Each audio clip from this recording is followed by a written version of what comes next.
Time for Marshall Law with Marshall Chriswell, and this program intended for informational purposes only. The information does not constitute legal advice. The law is constantly changing, and the information may not be complete or correct depending on the date and your particular legal problem.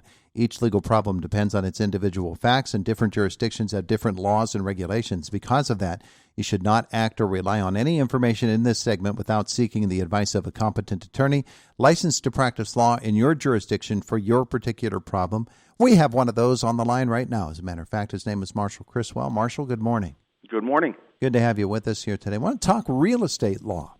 We're always in a season where property transactions are taking place. So let's spend a little bit of time there today and talk about real estate law and its particular applications here in the state of Pennsylvania. First of all, I want to talk about closing on a property.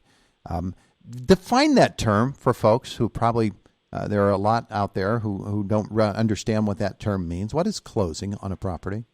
Sure. Well, if you've ever purchased a house or other real estate, what you quickly come to find out is that there are a whole lot of moving parts.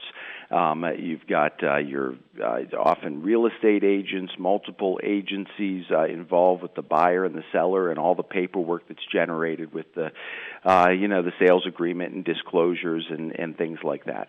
You've got a lender that has all their requirements, and appraisal of the property is always required. Depending on what types of loan you have, there are strict appraisal requirements which can require repairs or things to be done to meet lending standards for particular types of loans. You've got home inspections and sewage and septic and dye tests and water well inspections and all types of manner of physical inspections of the property that are often done as part of a sale. And then there's the title work as well. The real estate attorney that you're using or settlement company needs to generate a title report and ensure good title to the property. So all of these things are happening over a period of anywhere from 30 to 90 days generally, and when they all come together and everybody's satisfied that the house is ready to be sold and purchased, all the paperwork is done, and the closing is where everything is signed and the actual transfer of the legal title occurs. So the deed and all the other closing documents are signed by the seller and delivered to the buyer for review, and the buyer signs all their closing and loan documents and everything, and that's ultimately when you walk out of there with the keys. All right. I want to go back to something you said a couple of moments ago, and you can maybe draw a distinction for me here. You said real estate attorney or settlement company. Right. Help me there. Yep. And that is a big distinction. So, as a potential home buyer, once you've got a property that you've identified and you get it under contract and you've got a loan approval in place, usually this is the time that you're presented with a choice. Hey, who do you want to use? What entity would you like to use for your closing? Who's going to handle?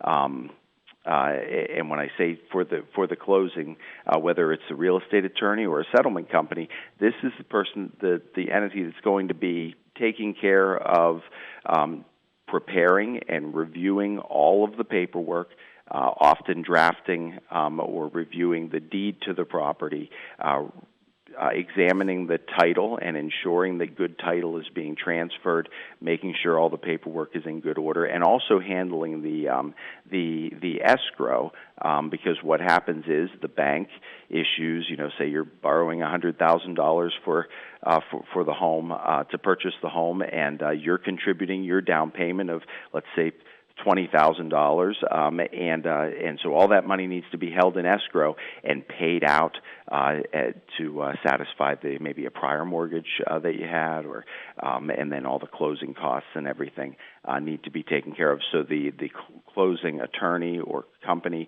is going to be the one holding that escrow and responsible for making sure that all those payments are made. So the title is clean. You make sure that title is clean to transfer it. So you've got this choice of, okay, who are you going to use for closing, and often the real estate brokerage that you're using or the bank may try to steer you to a preferred settlement company. And I've seen where these companies are in partnership with the real estate brokers or the lenders, or they are maybe subsidiaries of those companies. Or they just do a whole lot of business together, and so they're preferred in some way. And so, you've got this choice: do I go with maybe who I'm being guided toward, or do I select an attorney to represent me for closing and to handle all of this work? And there are really good reasons to pick a closing attorney. And so the biggest one is, the biggest difference here is if you go with a closing company or settlement company, often they're not associated with a lawyer or a law office. Sometimes they don't have attorneys involved in their process at all. They're just an agent working for a title insurance company. They're basically the front office of a title insurance company. So they are not representing you as a client. That's the biggest distinction.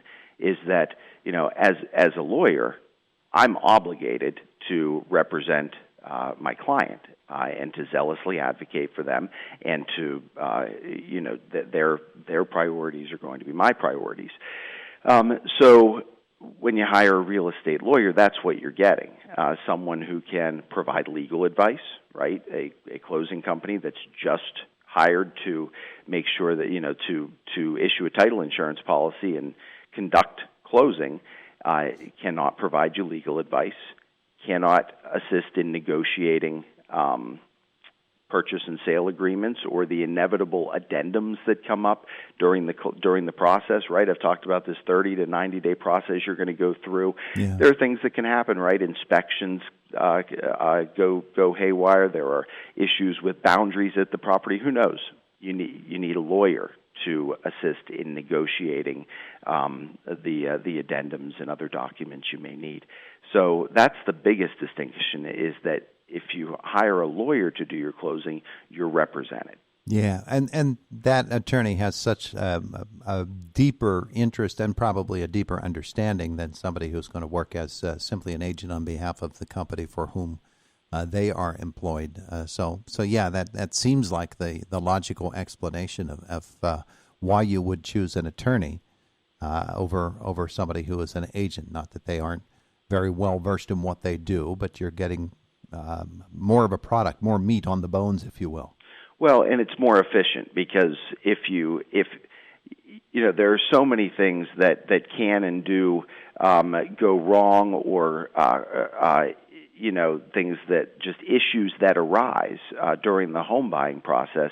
And if you have selected a settlement company to do your closing, and something comes up, like I've mentioned, maybe there's a boundary dispute, an issue with a right-of-way, an issue with oil and gas rights, or you say, oh, I thought I was getting free gas when I purchased this property, and now they're telling me maybe not. There are so many types of things that can come up, and what the real estate agent and the settlement company are going to tell you is, that's outside of our scope. You need to go hire a real estate attorney. Mm-hmm. So now you've spent time and money having this other entity prepare documents or examine title, and then all of a sudden you're having to change gears, maybe losing time and certainly losing money. So it's more efficient to from the beginning to partner with a real estate attorney that can help when you're negotiating your sales agreement and help with all of these issues that may come up, and also do all of the work to certify good title, obtain title insurance, and conduct closing. Not a lot of time left this morning, Marshall, but I did want to go back to one other term that you used that we hear very commonly and maybe don't understand as well, and that is the word escrow. Mhm. Well, escrow, just generally, escrow means when one person is holding money on behalf of another for a particular purpose. And in real estate, what the closing attorney is holding escrow. So, like I said, if you're borrowing money from the bank to purchase a house, say you're borrowing $100,000, the bank is going to wire or send a check to your closing attorney to hold in escrow. And the home buyer is going to have to put down a down payment. So like I said, if they're putting down $20,000 as a down payment on this home, that check is going to be cut to the closing attorney to hold in escrow. So those monies are then held in escrow. And as an attorney, I have the training in handling escrow accounts. I have a fiduciary responsibility to my clients to handle those funds in a way that's mandated by law for lawyers, and so you hold those, and then the escrow is closed when all of the closing costs have been paid, the prior mortgage on the home or any other outstanding liens on the home that's being purchased, when those have been paid, and those are all paid out of the escrow. And then once escrow is closed, then all of those things have been paid, and the title is clean. Yeah. Okay, so that helps to explain the issue, and people who are right now dealing with some of those questions, they obviously will better ask them of you than of me or somebody else. So, Marshall, if somebody wants to get in touch with you and learn about these issues, what should they do? You can give me a call at 724-465-5826. Stop and see us in the old R&P Coal Building at 655 Church Street in Indiana, or go online to www.westernpalawyer.com. He is attorney Marshall Chriswell. Thanks so much for the visit. Thanks, Todd. Have a good rest of the week. You too.